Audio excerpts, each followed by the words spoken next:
Bildiğiniz gibi Allah Resulü sallallahu aleyhi ve sellem Zülhicce ayının 10. gününde, yani bayram gününde 4 tane mühim əməllər edib.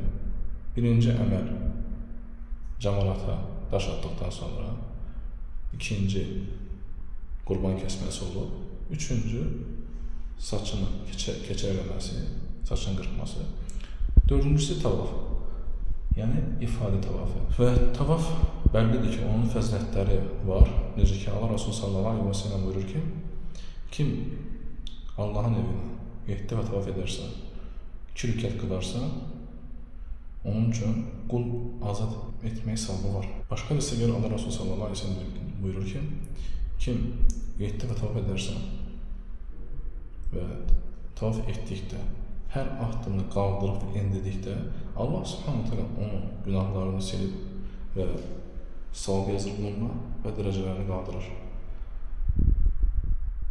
Bu hədisdən nə göstərir? Göstərir ki, Allah Resulü sallallahu aleyhi ve sellem bizi bu rukunu etməklə, yəni tavafı etməklə həm həc ayinlərinin əsas olan rukunlarından bir rukun etmiş oluruq və eyni zamanda bu ibadətdə fəzilətlər var. Və bunlardan da biri götürdük nədir? Qul azad etmə savabı kimi bir. İkinci, hər addım atmaqla, həm qaldırıb, həm endirməklə günahların silinməsi, savabın artması və dərəcələrin artmasıdır.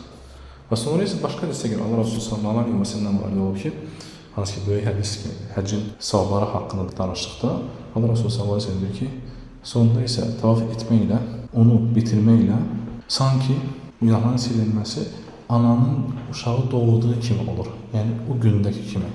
Yəni, günahdan tərtəmiz olmuş olursan. Yəni, bu baxımdan Allah Resulü sallallahu aleyhi ve sellem bizə bu fəzilətləri anlatmasını göstərir ki, insan bu ibadətləri hiss eləməlidir. Nə qədər Allah qabağında bu savabları var. Bu şeyi can atması, həris olmasıdır. Və şək yoxdur ki, bu ibadəti etdikdən sonra insanlar artıq minəyə qayıdır. Necə ki, Allah Resulü sallallahu aleyhi ve sellem zöhrü artıq 10-cu gün, Zilhicce 10-cu gündə zöhrü minada qılmışdır. Bu əhkamlar zöhrə qədər edilib və minada isə zöhr namazı qılınır və sonra isə təşrik günləri başlayır.